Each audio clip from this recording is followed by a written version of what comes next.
Capítulo 8. El hombre, las moléculas, el poder y el libre albedrío. Antes de terminar esta sección particular del libro, que trata de las personas asustadas, el idealismo y las interpretaciones del bien y el mal, hay otro caso que me gustaría mencionar. Es el caso Watergate. Anoche, Rupert y Joseph vieron una película, una dramatización ficticia de los eventos de Watergate. Normalmente, se habría llevado a cabo una sesión, pero Rupert estaba interesado en la película, y yo estaba interesado en las reacciones de Rupert y Joseph ante ella. Hasta cierto punto, veía el programa con nuestros amigos. En realidad, me permití darme cuenta principalmente de las percepciones de Rupert mientras veía la película. Por una de esas curiosas coincidencias, que no son coincidencias en absoluto, otra interpretación dramática de esa misma saga de Watergate se mostraba simultáneamente en otro canal, esta vez representando el segundo nacimiento espiritual de una de las mejores cohortes del presidente. Examinemos brevemente todo este asunto, recordando algunas de nuestras preguntas anteriores. ¿Cuándo se convierte un idealista en fanático y cómo? ¿Y cómo puede el deseo de hacer el bien producir resultados catastróficos? El presidente en ese momento, y a lo largo de toda su vida anterior, era en el fondo un idealista severo y reprimido de un tipo religioso bastante convencional. Creía en un bien idealizado, al tiempo que creía con la mayor firmeza y simultáneamente que el hombre era fatalmente defectuoso, lleno de maldad, más naturalmente dado a la mala intención que a la buena. Creía en la necesidad absoluta del poder, al mismo tiempo que estaba convencido de que no lo poseía. Y además, creía que, en los términos más básicos, el individuo era impotente para alterar la devastadora marcha del mal y la corrupción que veía en el país y en todos los demás países del mundo.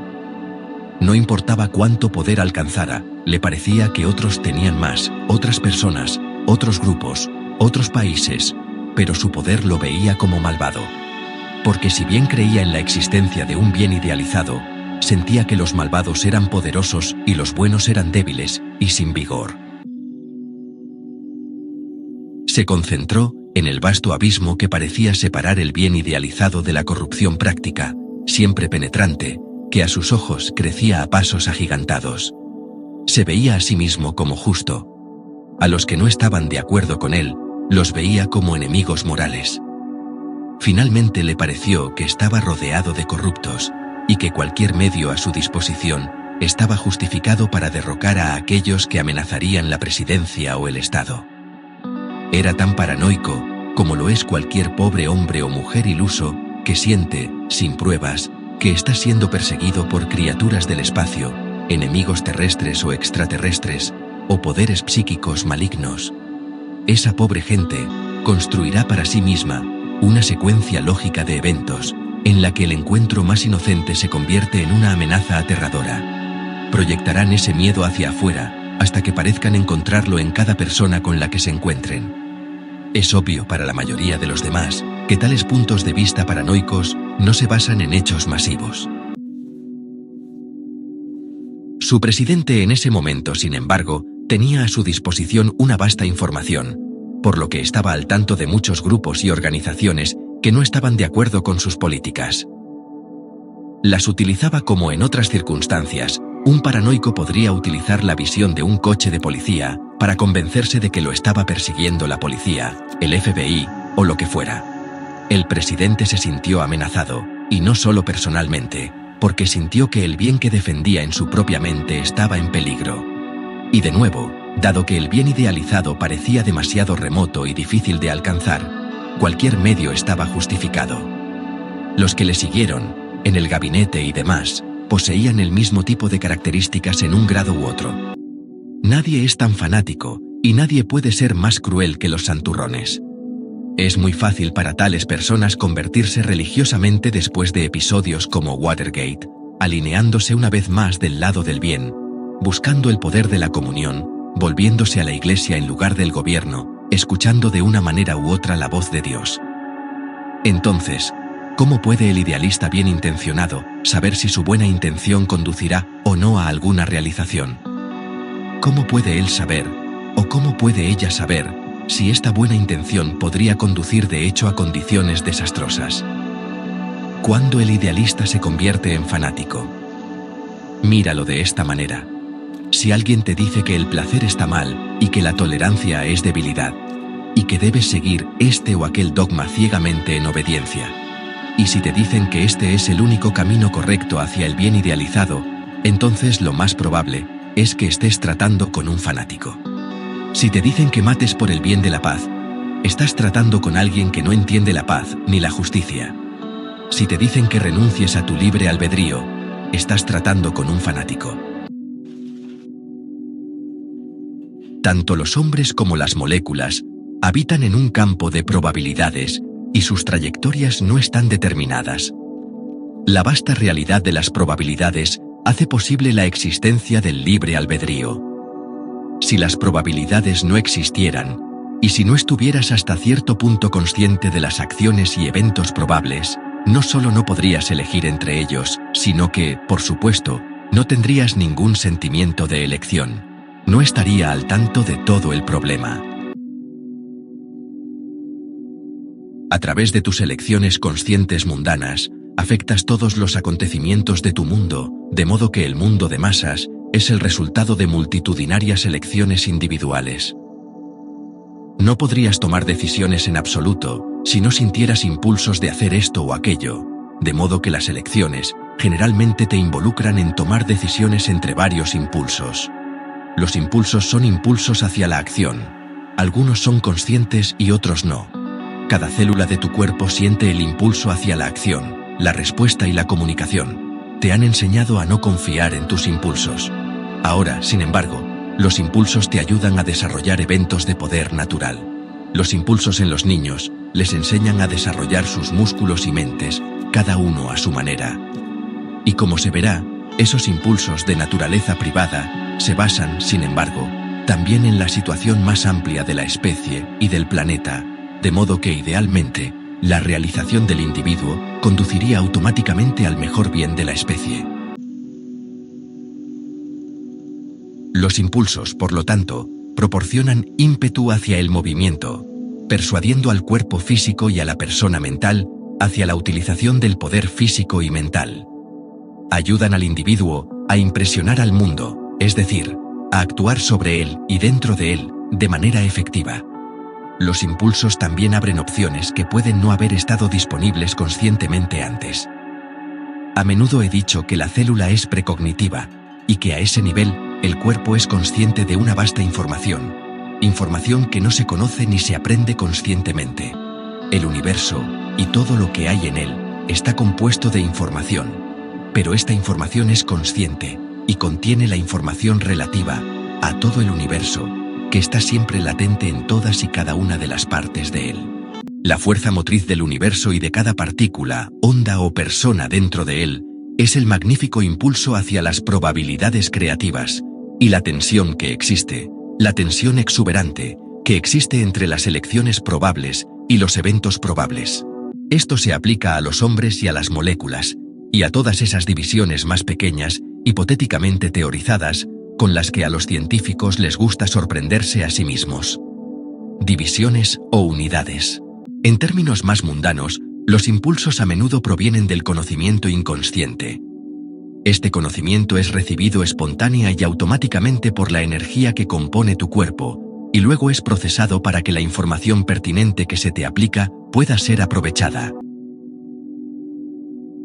Idealmente, tus impulsos siempre responden a tus propios intereses y, de nuevo, también a los mejores intereses de tu mundo. Obviamente, hay una profunda desconfianza dañina hacia los impulsos en el mundo contemporáneo, como en sus términos la ha habido a lo largo de la historia que siguen. Los impulsos son espontáneos, y se te ha enseñado a no confiar en las partes espontáneas de tu ser, sino a confiar en tu razón y en tu intelecto, que operan, incidentalmente, bastante espontáneamente, por cierto. Cuando os dejáis solos, sois espontáneamente razonables, pero debido a vuestras creencias parece que la razón y la espontaneidad son malos consejeros. Psicológicamente, tus impulsos son tan vitales para tu ser como lo son tus órganos físicos. Son tan altruistas o desinteresados como lo son sus órganos físicos, y me gustaría que esa frase se leyera varias veces. Y, sin embargo, cada impulso es adecuado y adaptado directamente al individuo que lo siente. Idealmente, siguiendo tus impulsos, sentirías la forma impulsiva de tu vida. No pasarías tiempo preguntándote cuál era tu propósito, porque se te daría a conocer a medida que percibieras la dirección en la que te llevaban tus impulsos naturales y sintieras que ejercías poder en el mundo a través de tales acciones. Una vez más, los impulsos son puertas a la acción, a la satisfacción, al ejercicio de la fuerza mental y física natural, la vía para tu expresión privada, la vía donde tu expresión privada se cruza con el mundo físico y lo impresiona. Muchos cultos de un tipo u otro, y muchos fanáticos, buscan apartarte de tus impulsos naturales, impedir su expresión.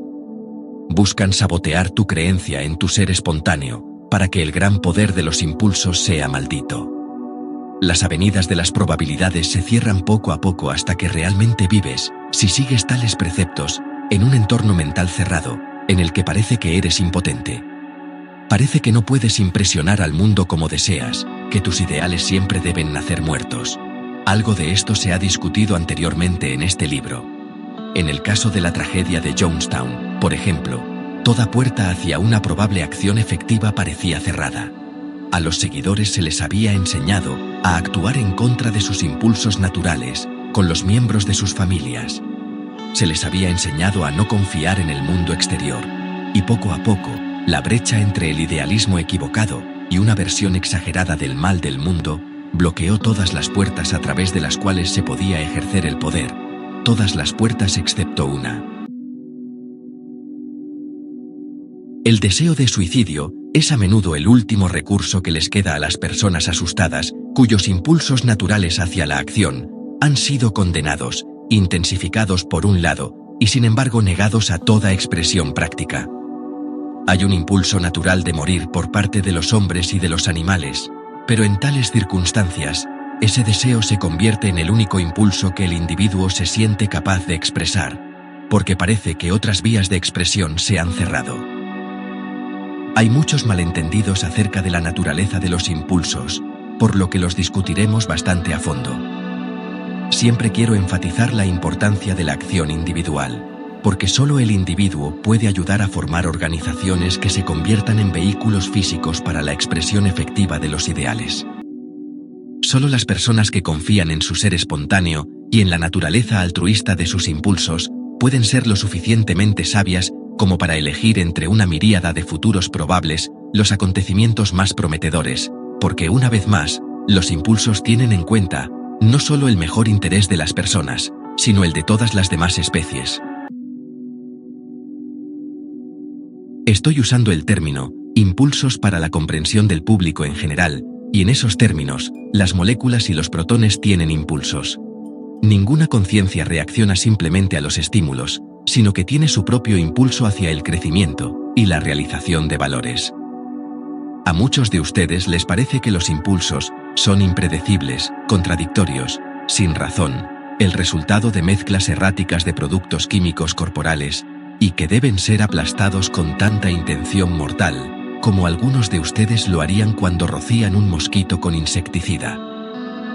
A menudo, el insecticida mata más que el mosquito, y sus efectos pueden ser de gran alcance, y posiblemente tener consecuencias desastrosas.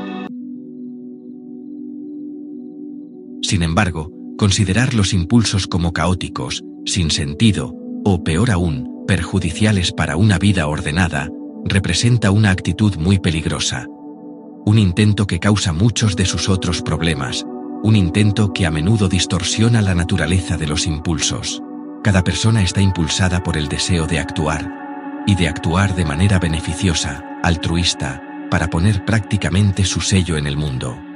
Cuando tales impulsos naturales hacia la acción son constantemente negados durante un período de tiempo, cuando se desconfía de ellos, cuando un individuo se siente en batalla con sus propios impulsos y cierra las puertas a las acciones probables, entonces, esa intensidad puede explotar en cualquier vía de escape que aún quede abierta.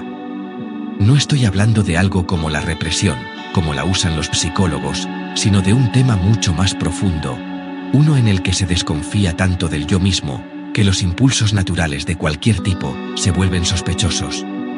Tratan de inocularse contra sí mismos, una situación casi imposible, por supuesto.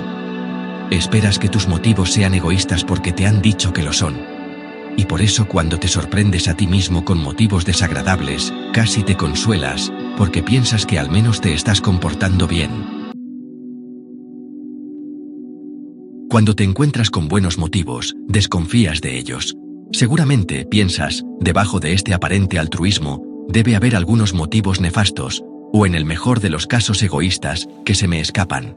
Como pueblo, siempre estáis examinando vuestros impulsos, y sin embargo, rara vez examináis los frutos de vuestro intelecto. Puede parecer que las acciones impulsivas corren desenfrenadas en la sociedad, en el comportamiento de culto, por ejemplo, o en el comportamiento de los criminales, o por parte de los jóvenes, pero tales actividades muestran en cambio el poder de los impulsos negados a su expresión natural, intensificados y enfocados, por un lado, en patrones de comportamiento altamente ritualizados y en otras áreas negadas a la expresión. Un idealista en particular cree que el mundo se dirige hacia el desastre y que él es impotente para evitarlo. Habiendo negado sus impulsos, creyendo que estaban equivocados, y habiendo impedido la expresión de su propio poder para afectar a otros, podría, por ejemplo, oír la voz de Dios. Esa voz podría decirle que cometiera cualquiera de una serie de acciones nefastas, asesinar a los enemigos que se interponen en el camino de su gran ideal, y podría parecerle a él, y a los demás, que tiene un impulso natural de matar, y de hecho un decreto interno de Dios para hacerlo. De acuerdo con las condiciones, tal persona podría ser un miembro de una pequeña secta, o el jefe de una nación, un criminal o un héroe nacional, que afirma actuar con la autoridad de Dios. Una vez más, el deseo y la motivación para actuar es tan fuerte dentro de cada persona que no será negado, y cuando se niega, entonces puede expresarse en una forma pervertida. El hombre no solo debe actuar, sino que debe actuar constructivamente, y debe sentir que actúa con buenos fines. Solo cuando el impulso natural de actuar constructivamente es negado consistentemente, el idealista se convierte en un fanático. Cada persona, a su manera, es un idealista. El poder es natural, es la fuerza, el poder del músculo para moverse, o del ojo para ver, de la mente para pensar, el poder de las emociones. Estas representan el verdadero poder, y bueno, ninguna acumulación de riqueza o aclamación puede sustituir ese sentido natural de poder si falta. El poder reside siempre en el individuo, y del individuo debe fluir todo el poder político.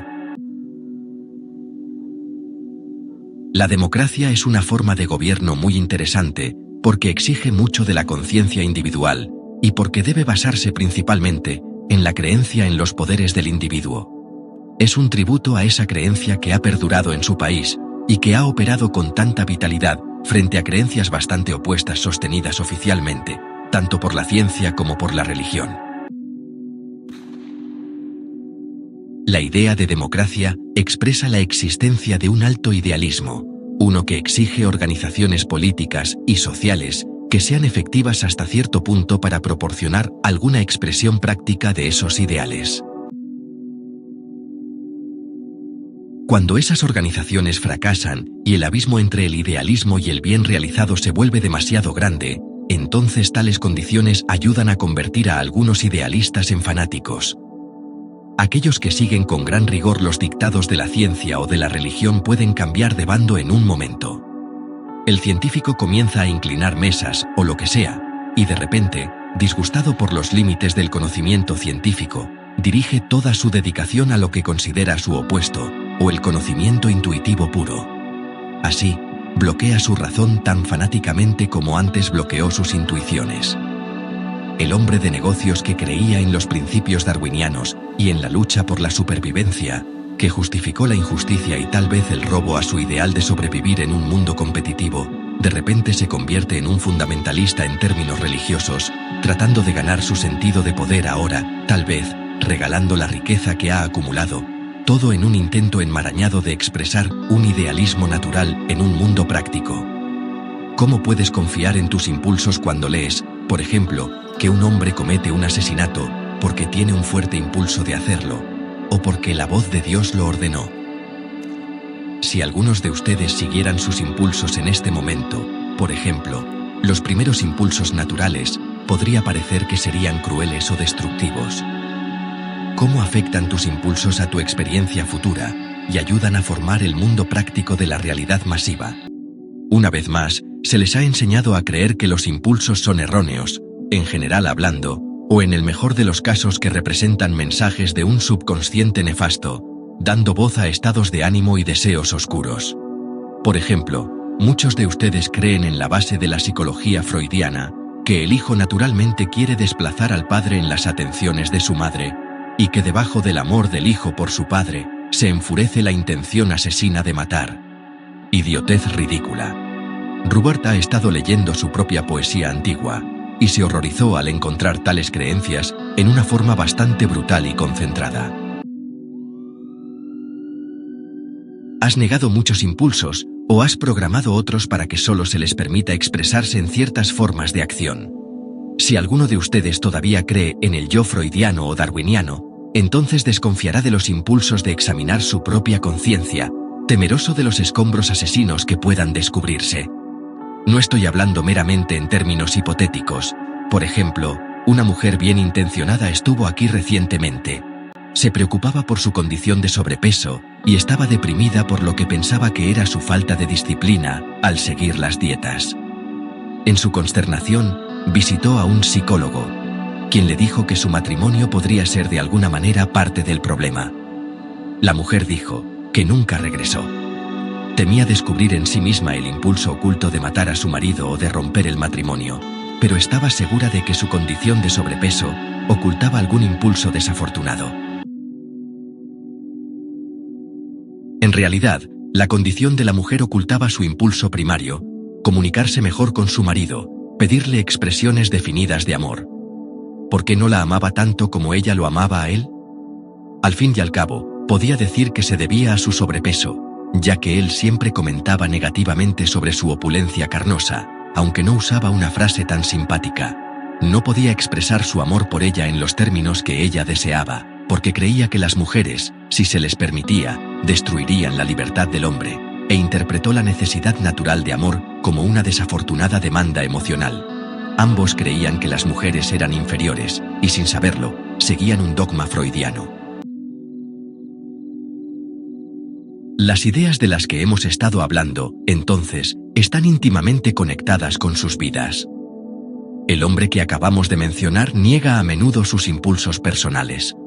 A veces ni siquiera es consciente de ellos en la medida en que implican la expresión de afecto o amor a su esposa. En aquellas áreas en las que reduces tus impulsos, cierras las probabilidades e impides nuevos actos beneficiosos que por sí mismos te sacarían de tu dificultad. Evitas el cambio. Pero muchas personas temen que cualquier cambio sea perjudicial, ya que se les ha enseñado, después de todo, que si se les deja solos, sus cuerpos, sus mentes o sus relaciones están destinadas a deteriorarse. A menudo, por lo tanto, las personas reaccionan a los acontecimientos como si ellos mismos no tuvieran ningún impulso para alterarlos.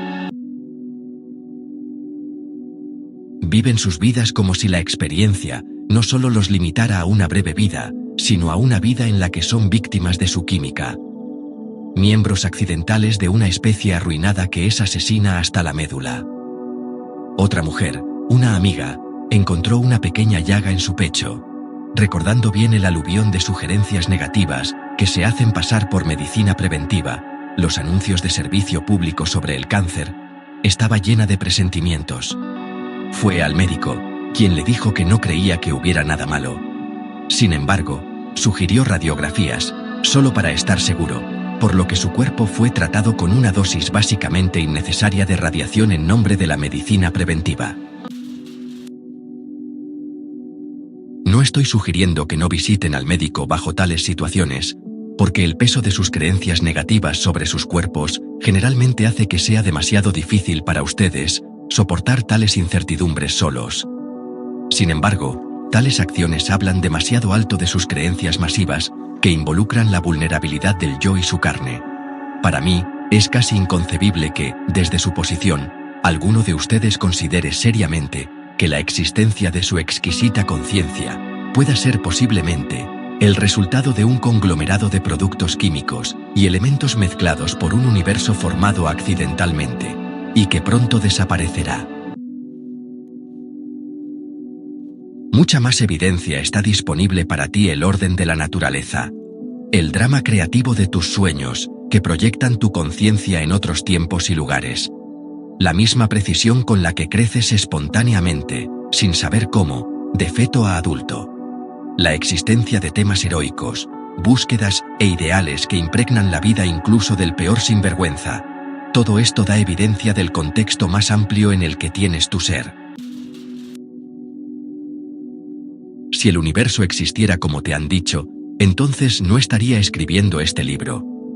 No habría vías psicológicas para conectar mi mundo y el tuyo.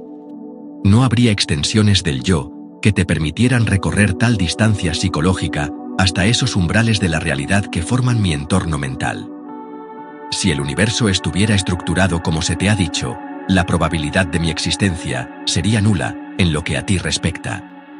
El mundo de masas se forma como resultado de impulsos individuales. Se encuentran, se fusionan y forman plataformas para la acción. Volvamos ahora a nuestra discusión de los impulsos, en relación con las acciones probables. Vives rodeado de impulsos. Deben tomar decisiones insumas en sus vidas. Deben elegir carreras, parejas, ciudades de residencia. La experiencia puede ayudarte a tomar decisiones, pero tomas decisiones mucho antes de tener años de experiencia a tus espaldas. En general, seáis o no conscientes de ello, pues algunos de vosotros lo sois, y otros no. Vuestras vidas tienen una cierta forma psicológica. Esa forma está formada por tus decisiones. Tomas decisiones como resultado de sentir impulsos de hacer esto o aquello, de actuar de una manera u otra, en respuesta tanto a consideraciones privadas como con respecto a las demandas que aparentemente te imponen los demás. En el vasto campo de esas innumerables probabilidades que se abren ante ti, por supuesto, tienes algunas pautas. De lo contrario, siempre estarías en un estado de indecisión. Tus impulsos personales proporcionan esas pautas al mostrarte la mejor manera de usar las probabilidades para que alcances tu propio potencial con la mayor ventaja. Y al hacerlo, brindes ayuda constructiva a la sociedad en general. Cuando te enseñan a no confiar en tus impulsos, comienzas a perder tu poder de decisión, y en cualquier medida que estés involucrado en las circunstancias, comienzas a perder tu sentido de poder porque tienes miedo de actuar. Muchas personas en un dilema de indecisión le escriben a Ruburt. Tal corresponsal podría lamentarse, por ejemplo: no sé qué hacer, ni qué dirección seguir. Creo que podría hacer de la música mi carrera. Tengo talento musical. Por otro lado, siento una inclinación hacia la psicología. Últimamente no he prestado atención a mi música, ya que estoy muy confundido. A veces pienso que podría ser profesora. Mientras tanto, estoy meditando y esperando que la respuesta llegue. Una persona así tiene miedo de confiar en cualquier impulso lo suficiente como para actuar en consecuencia. Todas siguen siendo actividades igualmente probables. La meditación debe ser seguida por la acción, y la verdadera meditación es la acción. Tales personas tienen miedo de tomar decisiones, porque tienen miedo de sus propios impulsos, y algunos de ellos pueden usar la meditación para embotar sus impulsos, y de hecho, impedir la acción constructiva. Los impulsos surgen en una respuesta natural, espontánea y constructiva a las capacidades, potencialidades y necesidades de la personalidad. Están destinados a dirigir fuerzas. Afortunadamente, el niño generalmente camina antes de tener la edad suficiente para que se le enseñe que los impulsos son incorrectos, y afortunadamente los impulsos naturales del niño hacia la exploración, el crecimiento, la satisfacción, la acción y el poder son lo suficientemente fuertes como para darle el trampolín necesario antes de que sus sistemas de creencias comiencen a erosionar su confianza. Tienes cuerpos físicos de adultos. El patrón para cada cuerpo adulto existía en el feto, que de nuevo, afortunadamente, impulsivamente, siguió su propia dirección. Nadie le dijo que era imposible pasar de una célula diminuta, cámbiela por un organismo diminuto en lugar de una célula, a una complicada estructura adulta. ¿Qué piernas tan diminutas, delgadas, filiformes y débiles tuvieron una vez en el vientre de su madre? Esas piernas ahora escalan montañas, caminan por bulevares gigantescos, porque seguían sus propias formas impulsivas. Incluso los átomos y las moléculas dentro de ellos buscaron sus propias probabilidades más favorables. Y en términos que ustedes no entienden, incluso esos átomos y moléculas tomaron sus propias decisiones como resultado de reconocer y seguir esas chispas impulsivas hacia la acción que son inherentes a toda conciencia, cualesquiera que sean sus estados en sus términos. La conciencia intenta crecer hacia su propio desarrollo ideal, que también promueve el desarrollo ideal de todas las organizaciones en las que participa. Volvamos pues a la cuestión del ideal y su actualización. ¿Cuándo y cómo afectan tus impulsos al mundo? De nuevo, ¿cuál es el ideal, el impulso bueno? ¿Y por qué parece que tu experiencia está tan lejos de ese ideal que parece ser mala?